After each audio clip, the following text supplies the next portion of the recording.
Hello students. So today we will start the topic Civics chapter number 1 the Constitution of India. Okay. So Constitution का सबसे पहले meaning क्या होता है बेटा? ठीक है, हम बोलते हैं संविधान. अगर मैं हिंदी में बात करूं तो हिंदी में हम कॉन्स्टिट्यूशन को बोलते हैं संविधान. ओके, तो संविधान हम किस सेंस में समझेंगे इसका हम पहले बेसिक ओरिजिन समझ लेते हैं. जैसे 15 अगस्त और 26 जनवरी. तो बेसिकली 15 अगस्त को हम क्या सेलिब्रेट करते हैं? Independence day. और 26 जनवरी को हम सेलिब्रेट करते हैं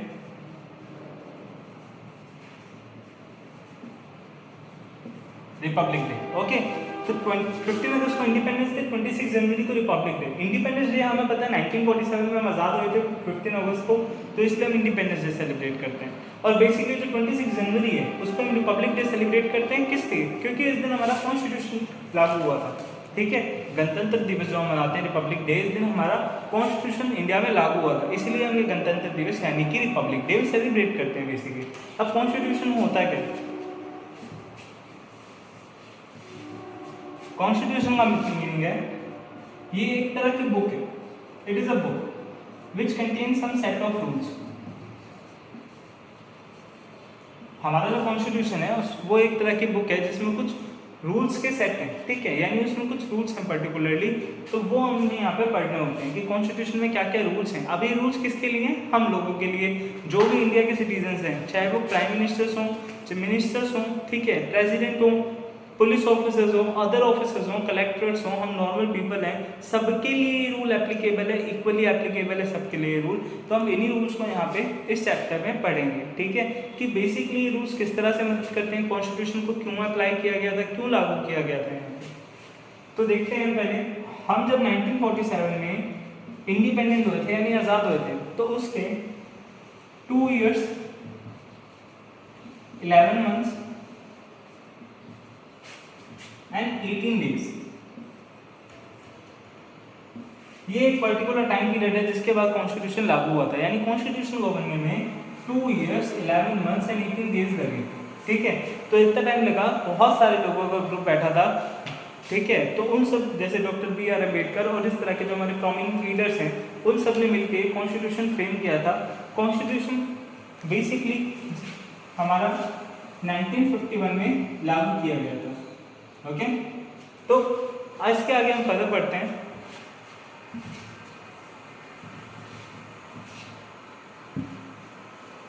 अब देखो कॉन्स्टिट्यूशन को लागू करने का मेन मकसद क्या है, यानी कि इसकी इंपॉर्टेंस क्या है. तो हमारा ये बुक में एक टॉपिक है सिग्निफिकेंस, जिसका मतलब होता है इंपॉर्टेंस. अगर हम कॉन्स्टिट्यूशन के इंपॉर्टेंस की बात करें तो कॉन्स्टिट्यूशन की काफ़ी इंपॉर्टेंस है बेसिकली, क्योंकि ये पूरे कंट्री में अप्लाई होता है और अभी तक यूज़ होता है. अगर कॉन्स्टिट्यूशन में कोई भी चेंज करना होता है तो हमारी जो लोकसभा राज्यसभा में मेंबर्स हैं वो सब मिलकर कॉन्स्टिट्यूशन में चेंज करते हैं. अदरवाइज कॉन्स्टिट्यूशन में किसी भी तरह का चेंज नहीं आता है. ठीक है, तो हम आगे इसको समझते हैं कि हमारे कॉन्स्टिट्यूशन के क्या क्या सिग्निफिकेंसेस है. फर्स्ट हमारा कॉन्स्टिट्यूशन का सिग्निफिकेंस है कि हम चाहे किसी भी कास्ट से बिलोंग करते हैं, किसी भी जेंडर से बिलोंग करते हैं, किसी भी रिलीजन से बिलोंग करते हैं पर्टिकुलरली. सो बेसिकली हम चाहे किसी भी कास्ट, किसी भी रिलीजन, किसी भी जेंडर, किसी भी प्लेस से बिलोंग करते हैं, कॉन्स्टिट्यूशन हम सबके लिए सेम रहेगा. हम इंडियंस हैं, हम सबके लिए कॉन्स्टिट्यूशन सेम रहेगा. जो हमारे लिए रूल्स हैं वो बेसिकली सबके लिए सेम रहेंगे. ठीक है, तो कॉन्स्टिट्यूशन कभी भी डिस्क्रिमिनेशन नहीं करता, यानी कि डिस्क्रिमिनेशन मीन्स भेदभाव नहीं करता किसी भी पर्सन के बीच में. ठीक है, सेकंड पॉइंट जो बच्चों हमारा आता है वो आता है कि ये गवर्नमेंट को 3 पार्ट्स में डिवाइड करता है. कॉन्स्टिट्यूशन गवर्नमेंट को 3 पार्ट्स में डिवाइड करता है. बेसिकली क्यों? बिकॉज हमारा जो गवर्नमेंट है उनमें से किसी के हाथ में अनलिमिटेड पावर ना हो, इसलिए हमारा कॉन्स्टिट्यूशन हमारी गवर्नमेंट को 3 पार्ट्स में डिवाइड करता है. उन 3 पार्ट्स को हम आगे जाके ब्रीफ में पढ़ेंगे, अभी हम उनको शॉर्ट में समझते हैं. जो हमारे 3 पार्ट्स हैं उनका नाम है legislature, executive and judiciary. Don't get confuse, इनको तीनों पार्ट्स को हम डिटेल में पढ़ेंगे आगे कि लेजिस्लेचर, एग्जीक्यूटिव और जुडिशरी क्या होते हैं। पर आपको एक बार शॉर्ट में बता देता हूँ। बेसिकली लेजिस्लेचर क्या होता है, एक ऐसी गवर्नमेंट की बॉडी है जो लॉज बनाएगी, ठीक है, लॉज बनाना इनका काम है। सेकंड, एग्जीक्यूटिव का काम है उन बिल्स को, यानी जो लॉ बनी नहीं है अभी हम उनकी बात करें, उन बिल्स को एग्जीक्यूट करना, यानी उनको देश में लागू करना। और जुडिशरी का क्या काम है, जुडिशरी हमें पता है, हम सब जानते हैं जुडिशरी क्या है, कोर्ट्स, ठीक है, जो हमारे हाई कोर्ट हैं, सुप्रीम कोर्ट हैं, डिस्ट्रिक्ट कोर्ट हैं, तो ये सब जो कोर्ट्स होते हैं जुडिशरी में आते हैं। इनका काम क्या होता है, जो रूल्स एप्लीकेबल हो गए, जो रूल्स लागू हो गए, अगर कोई उनको फॉलो नहीं करता है तो सबसे वो रूल्स फॉलो करवाना basically. So this is the work of our judiciary, ये हमारे जुडिशरी का बेसिक वर्क है। तो ये हमारे जुडिशरी का बच्चों बेसिक वर्क है। अब इसके बाद हम बढ़ते हैं, इसकी और क्या इंपॉर्टेंस है। हमारे कॉन्स्टिट्यूशन ने ऐसा इसलिए किया ताकि हम लोगों को सबको इक्वल वैल्यू मिल पाए और कोई भी अपनी पावर का मिसयूज ना कर पाए। थर्ड आता है कि गवर्नमेंट किस तरह से काम करेगी, किस पर्सन के पास गवर्नमेंट में किस लेवल पे कितनी पावर को डिस्ट्रीब्यूट किया जाएगा, ये सब डिसीजन भी कॉन्स्टिट्यूशन ने लिया, यानी कॉन्स्टिट्यूशन में जो भी चीज़ें लिखी हैं उन्हीं में ये डिसाइड किया गया है कि किस लेवल पे किस पर्सन को कितनी पावर दी जाएगी, ठीक है। तो हमारा जो थर्ड पॉइंट बनता है वो आता है डिस्ट्रीब्यूशन ऑफ पावर।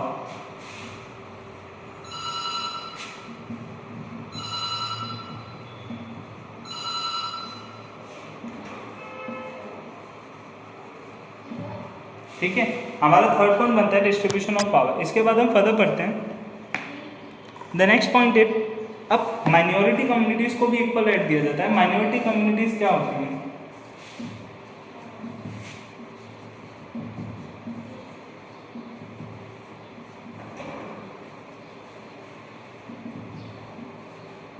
जो माइनॉरिटी कम्युनिटीज हैं उनको भी इक्वल राइट्स दिए जाते हैं, ठीक है। इट मीन्स माइनॉरिटी मतलब क्या होता है, सपोज करो एक क्लास में 12 बॉयज़ हैं 5 गर्ल्स हैं, ठीक है। तो यहाँ पे क्या होगा, जो बॉयज़ हैं वो मेजोरिटी में है क्योंकि वो ज़्यादा हैं स्ट्रेंथ में, और जो गर्ल्स हैं क्योंकि नंबर्स में कम है तो इसलिए वो माइनॉरिटी में कहलाएंगे। सिंपली जस्ट अपोजिट एग्जांपल भी हो सकता है कि कहीं पे गर्ल्स ज़्यादा है और बॉयज़ बहुत कम है, तो बॉयज़ माइनॉरिटी में होगा और गर्ल्स मेजोरिटी में होगी। माइनॉरिटी कम्युनिटी का मतलब सिंपल है कि जो कम्युनिटी काफ़ी ज़्यादा कम है, ठीक है। सो बेसिकली अब जब हम माइनॉरिटी कम्युनिटी की बात कर रहे हैं तो यहाँ पे जो भी हमारी माइनॉरिटी कम्युनिटी है, कुछ कम्युनिटीज़ यानी कुछ ग्रुप ऐसे होते हैं जो स्ट्रेंथ में बहुत कम होते हैं, ठीक है, या किन्हीं उनकी कम्युनिटी बहुत छोटी होती है, दैट्स वाई उनको माइनॉरिटी में गिना जाता है। और ताकि सबके साथ इनको भी इक्वल राइट्स मिले तो हमारे कॉन्स्टिट्यूशन में इनके लिए भी रूल्स लिखे गए हैं कि जैसे सबको इक्वल राइट्स मिलेंगे वैसे माइनॉरिटी कम्युनिटीज़ को भी इक्वल राइट प्रोवाइड किए जाएंगे, okay. The next point is, हमारा कॉन्स्टिट्यूशन हमें ग्रांट करता है सम fundamental rights.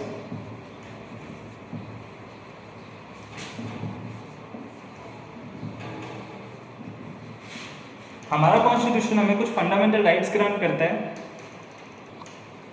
So the next point is fundamental rights. What is the fundamental rights? Fundamental rights हमें हमारे कॉन्स्टिट्यूशन के द्वारा दिए जाते हैं।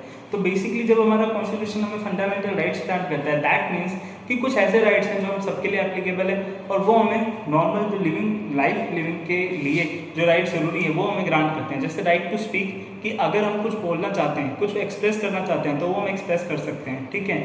Right to freedom of religion या फिर राइट टू फ्रीडम, जिसमें हम एक कंट्री, अपनी ही कंट्री में किसी भी जगह पे जा सकते हैं, कोई रेस्ट्रिक्शन नहीं है, ठीक है, जो पब्लिक प्लेसेस है वहाँ पे। फिर आता है right to freedom of religion, हम किसी भी रिलीजन को चूज़ कर सकते हैं। तो इस तरह से हमारे 6 राइट्स हैं बेसिकली, जिसके बारे में भी हम इसी चैप्टर के आगे टॉपिक में बिल्कुल ब्रीफ में पढ़ेंगे, उसको एक्सटेंडेड फॉर्म में पढ़ेंगे। This is just some points, okay. तो फंडामेंटल राइट्स हमें ग्रांट किए जाते हैं, दैट्स वाई हम क्या कर सकें, अपने राइट्स को यूज़ करके अपनी कंट्री में फ्रीली रह सकें और हम पे कोई ऐसे रूल्स इम्पोज ना कर सके जिससे हमें अपनी ही कंट्री में फ्री रहने का अधिकार हो जाए, ठीक है। तो ये भी हमारे कॉन्स्टिट्यूशन में हमें फंडामेंटल राइट्स दिए गए हैं। दिस लास्ट थिंग इज, जो हमारा कॉन्स्टिट्यूशन है वो सोशलिज्म और सेक्युलरिज्म पे बिलीव रखता है। कुछ वर्ड्स का मतलब समझना, like democracy,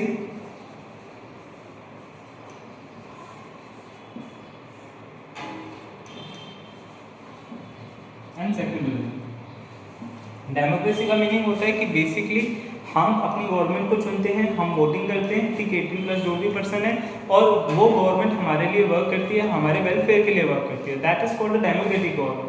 and secularism meaning कि हम सब रिलीजन्स को इक्वली ट्रीट किया जाता है। अगर मान लो राजस्थान में सारे मतलब अदर रिलीजन्स के हैं और जो क्रिश्चियन है कोई भी क्रिश्चियन है वो सिर्फ वन है, यानी क्रिश्चियन कम्युनिटी का सिर्फ 1% है, तो भी उसको वही इक्वल राइट्स मिलेंगे जो बाकी सबको मिल रहे हैं, और किसी को भी अधिकार नहीं होगा कि उसको डोमिनेट कर पाए, नहीं उसको दबा पाए, ठीक है।